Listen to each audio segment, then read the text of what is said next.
పల్నాడు జిల్లా నర్సరావుపేట స్థానిక జమీందార్ function hall నందు యాంటీ డ్రగ్స్ మరియు యాంటీ ర్యాగింగ్ పైన పట్టణంలో ఉన్న టీచర్స్ తో యాంటీ డ్రగ్స్ యాంటీ ర్యాగింగ్ పై అవగాహన సదస్సు నిర్వహించారు పల్నాడు జిల్లా ఎస్పీ కె శ్రీనివాసరావు. అందులో భాగంగా ఆయన మీడియాతో మాట్లాడుతూ గడిచిన 2 రోజుల క్రితం జరిగిన సంఘటన జూనియర్లపై సీనియర్లు చేసిన ర్యాగింగ్ వీడియో వైరల్ అయిన విషయం మీ అందరికీ తెలిసిందే. ఎక్కడైనా ఇలాంటి సంఘటనలు పునరావృతం అయితే కఠిన చర్యలు తప్పవన్నారు. టీచర్లు మేజర్ గా పిల్లలను చదువుతో పాటు క్రమశిక్షణ నేర్పించవలసిన బాధ్యత పూర్తిగా టీచర్స్ పైనే ఉన్నదని, ఒక విద్యార్థి ఉన్నత స్థాయికి చేరవేసే మార్గం టీచర్దే అన్నారు. యాంటీ ర్యాగింగ్ వ్యతిరేకంగా, మాదక ద్రవ్యాలు వినియోగం వ్యతిరేకంగా అవగాహన సదస్సుని పల్నాడు జిల్లాలో ఉన్నటువంటి విద్యా సంస్థలు ప్రతినిధులతో ఈ అవగాహన సదస్సు నిర్వహించడం జరిగింది.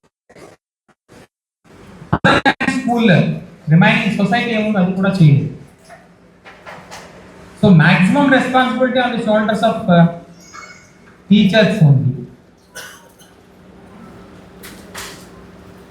Enter to learn for the education institutions and leave to create అనేటువంటి వర్డ్స్ ఉన్నాయి. వాడు క్రియేటర్గా మారాలి అంటే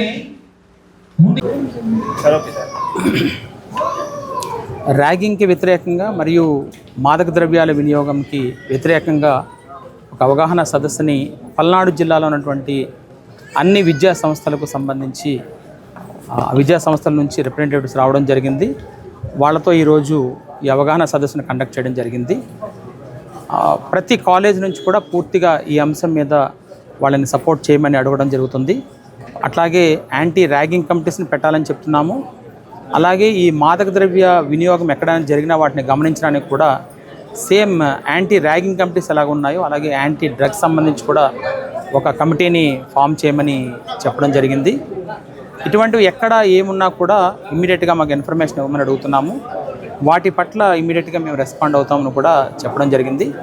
వాళ్ళని కూడా వాళ్ళ తాలూకు విద్యా సంస్థల్లో అట్లీస్ట్ వారానికి ఒక్కసారైనా కూడా విద్యార్థులు అందరితో కూడా ఇంటరాక్ట్ అయ్యి చేయమని చెప్తున్నాము.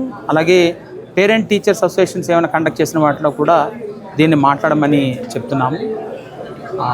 దీనికి అడిషనల్గా ఒకటి ఏంటంటే పల్నాడు జిల్లాలో పౌరులందరికీ కూడా మీకు ఎక్కడ ఎటువంటి డిస్టర్బెన్స్ వచ్చినా కూడా ఇమ్మీడియట్గా మాకు తెలియజేయండి.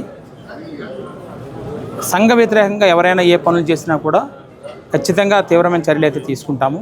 ఈ మధ్యన జరిగినటువంటి 2-3 సంఘటనల పట్ల కూడా అరెస్టులు అయితే ఖచ్చితంగా చేస్తున్నాము. అది కూడా శాంతి భద్రతల విషయంలో మాత్రం ఖచ్చితంగా పోలీస్ ఎటువంటి వెనుకడుగు ఉండదని కూడా ఇంకొకసారి తెలియజేస్తున్నాం. Thank you.